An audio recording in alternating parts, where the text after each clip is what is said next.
அன்பிற்குரிய touring talkies ரசிகர்களுக்கு வணக்கம். அண்மையில் நடைபெற்ற ஃப்ரேம் அண்ட் ஃபேம் விருது விழாவிலே டூரிங் டாக்கீஸை பொறுத்த வரைக்கும் இது தமிழ்நாட்டில் மட்டும் இல்லை, டெல்லி வரைக்கும் போயிருக்கு அப்படின்னு கே.எஸ். ரவிக்குமார் குறிப்பிட்டிருந்ததை நீங்கள் எல்லாம் பார்த்துருப்பீங்க. இப்போ டூரிங் டாக்கீஸ் இன்னொரு புதிய உயரத்தை தொட்டிருக்கிறது. அந்த மகிழ்ச்சியான செய்தியை உங்களோடு பகிர்ந்து கொள்வதிலே நான் பெருமகிழ்ச்சி அடைகிறேன். இதுவரையிலே தொலைபேசியிலும் தொலைக்காட்சி திரைகளிலும் சாய் விசித்ரா நிகழ்ச்சியை கண்டுகளித்த நீங்கள் இனி விமான பயணத்தின் போதும் அந்த நிகழ்ச்சிகளை கண்டுகளிக்கலாம். கடந்த மார்ச் 26 முதல் சாய் விசித்ரா நேர்காணல்கள் மலேசியன் ஏர்லைன்ஸ் விமானத்திலே ஒளிபரப்பாகிக் கொண்டிருக்கின்றன. இது டூரிங் டாக்கீஸுக்கு கிடைத்துள்ள மிகப்பெரிய அங்கீகாரம். இந்த உயரத்தை டூரிங் டாக்கீஸ் தொடுவதற்கு காரணமாக அமைந்த உங்கள் எல்லோருக்கும் சிறந்தாழ்ந்து என்னுடைய இதயபூர்வமான வணக்கங்களையும் நன்றிகளையும் தெரிவித்துக் கொள்கிறேன். நம்ம ஆளுங்க தானே நம்மள இவ்ளோ தூரம் சப்போர்ட் பண்ணி கூட்டிட்டு வந்தாங்க. அவங்களுக்கு தெரியாதா அவங்களோட பெஸ்ட் ஹாலிடேஸ் நம்ம கூட தான்னு? GT Holidays, South India's #1 travel brand. Touring talkies ரசிகர்களுக்கு வணக்கம். வாங்க லென்ஸ் நிகழ்ச்சிக்கு போகலாம்.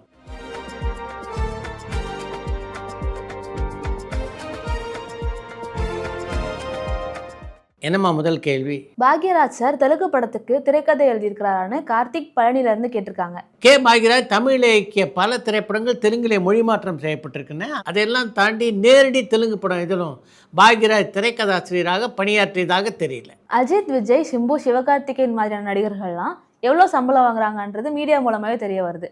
ஆனால் ரஜினியோட சம்பளம் மட்டும் இன்னும் ரகசியமாகவே இருக்கே, அதுக்கு காரணம் என்னன்னு கொழும்பு நகர்லேருந்து அதியன்னு கேட்டிருக்காங்க. ரஜினிகாந்த் என்ன சம்பளம் வாங்குறார் அப்படின்ற விஷயம் மீடியாவுக்கு தெரியாமல் ரகசியமாக இருக்குது அப்படின்ற விஷயமே நீங்கள் சொல்லி தான் எனக்கு தெரியுது. ஜேசன் சஞ்சய் இயக்குற சிக்மா படத்தில் விஜய்க்கும் சஞ்சய்க்கும் இருக்கிற பிரச்சனையை தான் படமாக எடுக்கிறாருன்னு ஒரு செய்தி வருதே, அது உண்மையான கொழும்பு நகர்லேருந்து அதியன்னு கேட்டிருக்காங்க. ஜேசன் சஞ்சய் படத்தினுடைய கதையை பற்றி நீங்கள் சொல்லியிருக்கீங்கல்ல, இந்த கதை ரொம்ப நல்லாயிருக்கு. அஜித் 64 படத்துக்கு ஒரு தயாரிப்பாளர் கூட கிடைக்கலன்னு சொல்கிறாங்களே, அப்படி இருக்கப்போ எதிர்காலத்தில் அவருக்கு தயாரிப்பாளர் கிடைப்பாங்களா, இனிமேல் டைரக்டர்ஸ் அஜித் கிட்ட கதை சொல்லுவாங்களான்னு சென்னையிலேருந்து அருள் கேட்டிருக்காங்க. அஜித்தை பொறுத்த வரைக்கும் அவருக்கு தயாரிப்பாளர்களே கிடைக்கல அப்படின்னு சொல்ல முடியாது. அஜித் ஒரு சம்பளத்தை இப்போ கேட்குறாருல, அந்த சம்பளத்தை கொடுக்கின்ற சூழ்நிலையிலே இன்றைக்கி சினிமாவில் எந்த தயாரிப்பாளரும் இல்லை. அதுக்கு முக்கியமான காரணம் சினிமா உலகத்தில் ஏற்பட்டிருக்கின்ற பல மாறுதல்கள். மக்கள் திலகம் எம்ஜிஆரை இயக்குனர் ஏ. ஜெகநாதன் டைரக்ட் பண்ணியிருக்காரான்னு கடலாடியிலிருந்து பாலசுப்ரமணியன் கேட்டிருக்காரு. எம்ஜிஆர் நடித்து மிகப்பெரிய வெற்றி பெற்ற படமான இதயக்கனி திரைப்படம் ஏ. ஜெகநாதன் இயக்கிய படம் தான். அஜித் 64 படம் எப்போ தொடங்குவாங்க, அதுக்கடுத்து அவரை இயக்குறதுக்கு வேற டேரக்டர்ஸ் லைனப்ல இருக்காங்களான்னு அருள் சென்னையிலேருந்து கேட்டிருக்காங்க.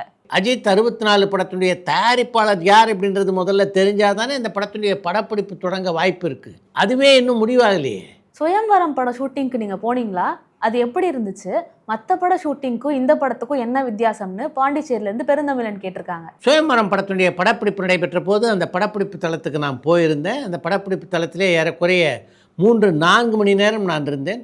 பரபரப்பாக இயங்கி கொண்டிருந்தார்கள் எல்லோரும். ஏன்னா 24 மணி நேரத்துக்குள்ளே படத்தை முடிக்கணும் இல்லையா, அந்தளவு பரபரப்பாக இயங்கினா தானே முடிக்க முடியும். தமிழில் வெளியான விடியும் முன் படத்தோட டைரக்டர் இப்போ என்ன பண்ணிட்டு இருக்காங்கன்னு துபாயிலேருந்து செல்லத்துறை கேட்டிருக்காங்க. விடியும் முன் படத்தை இயக்கிய பாலாஜி கே. குமார் அந்த படத்தை இயக்கி 10 ஆண்டுகளுக்கு பின்னால் கொலை அப்படின்ற ஒரு படத்தை இயக்கினார். அந்த படத்திலே கதாநாயகனாக நடித்தவர் விஜய் ஆண்டனி. அந்த திரைப்படம் 2023 ஆண்டிலே வெளியானது. விஜய் மாதிரியே தன்னோட நெருங்கிய சொந்தத்துக்கு கடன் கொடுத்த வேறு தமிழ் பிரபலங்கள் இருக்காங்களா, இதனால தான் எஸ்ஏசி அவர்கள் இன்னமும் சீரியல்ஸ்லையும் பேர் தெரியாத டைரக்டர்ஸ் கூடயும் பணியாற்றிட்டு இருக்காரான்னு மதிஷான் ஸ்ரீலங்காலேருந்து கேட்டிருக்காங்க. தன்னுடைய சொந்தங்களுக்கு கடன் கொடுத்தவர்கள் நிறைய பேர் இருக்காங்க, ஆனால் விஜய் மாதிரி கடன் கொடுத்தவர்கள் யாரும் இருப்பதாக தெரியல. சிங்கம்புலி அவர்கள் ரெட் படம் தான் தனக்கு அடையாளத்தை கொடுத்துச்சுன்னு எல்லா மேடையிலையும் பேசிகிட்டு இருக்காரு. ஆனால் வெள்ளி விழா படமான மாயாவி படத்தை பற்றி எங்கேயும் பேசுறது இல்லையேன்னு ரவிக்குமார் சாத்தூர்லேருந்து கேட்டிருக்காங்க. 2 திரைப்படம் தான் சிங்கம்புலி அடையாளம் காட்டிய திரைப்படம் அப்படின்னு சிங்கம்புலி நம்புறார். அதனால தான் அதை பற்றி பல மேடைகளில் அவர் பேசியிருக்கிறார். மாயாவி திரைப்படம் அது மாதிரி அவருடைய வாழ்க்கையில் ஏதாவது மாற்றத்தை உண்டு பண்ணியிருந்தால் நிச்சயமாக சிங்கம்புலி அதை பற்றி மேடையில் பேசியிருப்பார். துரேந்தர் மாதிரி ஜெயிலர் 2 ரிலீஸ் ஆன கொஞ்ச மாதத்துலேயே ஜெயிலர் 3 ரிலீஸ் ஆக போகிறதாகவும் 2 படத்தோட ஷூட்டிங்கும் ஒன்றா முடிஞ்சதாகவும் வர செய்தி உண்மையா?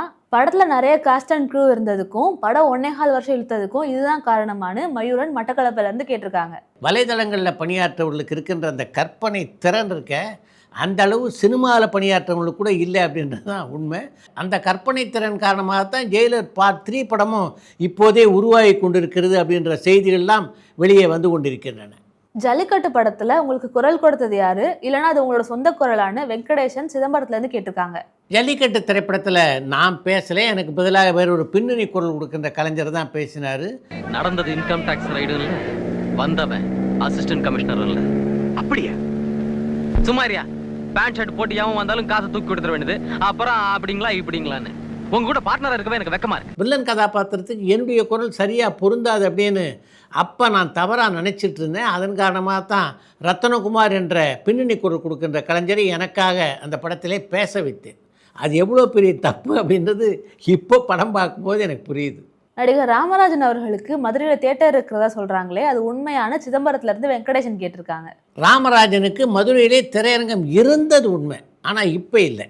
கைதி, விசாரணை மாதிரி பாடல்களே இல்லாத படங்கள் வேற ஏதாச்சும் இருக்கான்னு பாலா திருச்சியில இருந்து கேட்டிருக்காங்க. சிவாஜி நடித்த அந்த நாள் படத்தை மறந்துட்டீங்களே. எஸ் பாலச்சந்தருடைய இயக்கத்தில் உருவான அந்த நாள் திரைப்படம் தான் பாடல் இல்லாமல் வெளியான முதல் தமிழ் திரைப்படம். விஜய் டிவி புகழ் நடிச்ச ஜூ கீப்பர் படம் அவ்வளவா ஹிட் ஆகல. அடுத்ததாக அவர் நடிக்க போகிற 4 Idiots படம் என்ன மாதிரி இருக்கும்னு முருகன் விழுப்புரத்துலேருந்து கேட்டிருக்காங்க. 4 Idiots படத்தை பொறுத்த வரைக்கும் அது ஒரு வித்தியாசமான கதைக்களத்தில் உருவாயிருக்கு. அதனால் எல்லா ரசிகர்களும் ரசிக்கக்கூடிய படமாக அந்த படம் இருக்கும் அப்படின்னு அந்த படத்துடைய தயாரிப்பாளர்களான கோகுல கிருஷ்ணனும் கீர்த்தி வாசனும் சொல்கிறாங்க. இவங்க 2 பேரும் என்னுடைய இனிய நண்பரான LMM முரளிதரனுடைய பிள்ளைகள். மூக்குத்தி அம்மன் 2 படத்தோட ஷூட்டிங் போன வருஷம் டிசம்பர்லேயே முடிஞ்சிருச்சு. ஆனால் அந்த படத்தோட ரிலீஸ் பற்றி அந்த டீம் எந்த அப்டேட்டும் கொடுக்கலையே, ஏன்னு பெங்களூர்லேருந்து பாஸ்கர் கேட்டிருக்காங்க. மூக்குத்தி அம்மன் பார்ட் 2 படத்துடைய படப்பிடிப்பு முடிவடைந்தாலும் அந்த படத்துடைய கம்ப்யூட்டர் கிராஃபிக்ஸ் பணிகள் இருக்குது, அது ஏராளமாக இருக்குது. அதன் காரணமாக தான் அந்த படத்துடைய வெளியீட்டு தேதியை பற்றி இதுவரைக்கும் அந்த படத்துடைய தயாரிப்பாளரால் அறிவிக்க முடியல. இந்த கம்ப்யூட்டர் கிராஃபிக்ஸ் பணிகள்லாம் முடிவடைந்ததற்கு பின்னால் தான் அந்த படத்துடைய வெளியீட்டு தேதியை பற்றி அந்த நிறுவனத்தினர் அறிவிப்பார்கள். ஜேசன் சஞ்சய் யாருக்கிட்டையும் ஏடியா ஒர்க் பண்ணது இல்லையே, அவருக்கு சிக்மா படம் கை கொடுக்குமான்னு வால்பாறையிலேருந்து பிரியா கேட்டிருக்காங்க. எந்த இயக்குனர்கிட்டையும் உதவி இயக்குனராக பணியாற்றாமல் தமிழ் சினிமாவில் நேரடியாக டைரக்ட் பண்ண இயக்குனர்னா பல பேரை சொல்லலாம். அவங்களுடைய எல்லா படங்களுமே மிகப்பெரிய வெற்றியை பெற்றிருக்கின்றன.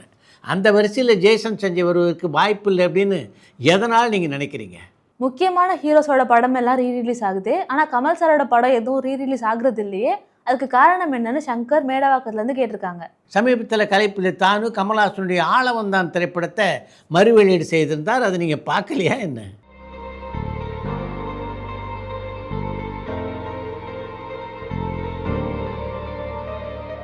தமிழ் சினிமாவில் தேசிய விருது வாங்கின பாடலாசிரியர்கள் யாரெல்லாம்னு பூஜா ஹைதராபாத்லேருந்து கேட்டிருக்காங்க. தேசிய விருதை வென்ற முதல் பாடலாசிரியர் அப்படின்னா அது கவிஞர் கண்ணதாசன். அவரை தொடர்ந்து வைரமுத்து, பா விஜய், நா முத்துக்குமார் ஆகிய 3 தேசிய விருதினை வாங்கியிருக்கிறார்கள். அடுத்து இன்று ஒரு தகவல். காலம் ஒருவருக்கு வெற்றி வாய்ப்பை தேடி தருவது அப்படின்னு முடிவெடுத்துட்டா அதை யாராலும் தடுக்க முடியாது என்பதற்கு உதாரணமாக சினிமா உலகத்தில் பல சம்பவங்களை சொல்லலாம். அப்படிப்பட்ட ஒரு சம்பவத்தை தான் இன்றைக்கு உங்களோடு நான் பகிர்ந்து கொண்டிருக்கிறேன். மாடர்ன் தியேட்டர்ஸில் மிகப்பெரிய வாய்ப்புகள் இல்லாமல் சென்னைக்கு வந்தவர் தான் TM சௌந்தரராஜன். சென்னைக்கு வந்து பல கம்பெனிகளில் ஏறி இறங்கிட்டு இருந்தார், ஆனால் சரியான வாய்ப்பு மட்டும் அமையலை. இசையமைப்பாளர் G. ராமநாதன் இருக்கார், அவர் TM சௌந்தரராஜனை பலமாக ஆதரித்தவர்.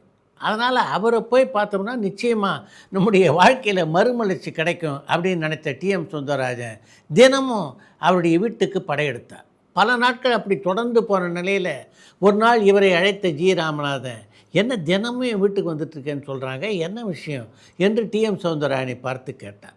நீங்கள் நினச்சா எனக்கு பாட வாய்ப்பு தரலாமே, அதுக்காக தான் உங்களை பார்க்க வந்தேன் என்று TM சௌந்தரராஜன் G. ராமநாதன் சொன்னபோது, என்னை பொறுத்த வரைக்கும் நானாக ஒரு பாடகனை விலை கட்டி இவரை போடுங்க அப்படின்னு எந்த தயாரிப்பாளர்கிட்டையும் சொல்ல மாட்டேன். ஆனால் தயாரிப்பாளர்களாக முன்வந்து உன்னை பாட வைக்கணும்னு சொன்னால் நான் ஆட்சேபமும் தெரிவிக்க மாட்டேன் என்றார் அவர். அவர் சொன்ன இந்த பதிலால் மிகப்பெரிய ஏமாற்றம் அடைந்தார் TM சௌந்தரராஜன். ஆனால் காலம் செய்த விளையாட்டை பாருங்கள்.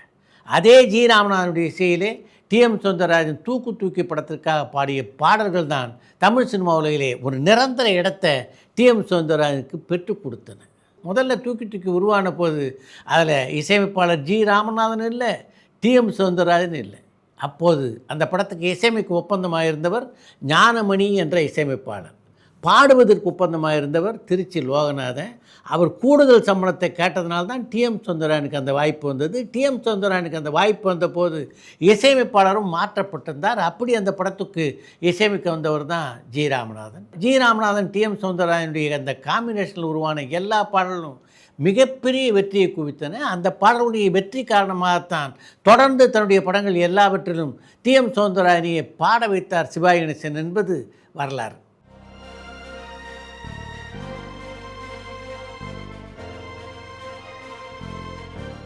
இத்துடன் இந்த லென்ஸ் நிகழ்ச்சி நிறைவு பெறுகிறது. மீண்டும் அடுத்த லென்ஸ் நிகழ்ச்சியிலே சந்திப்போம்.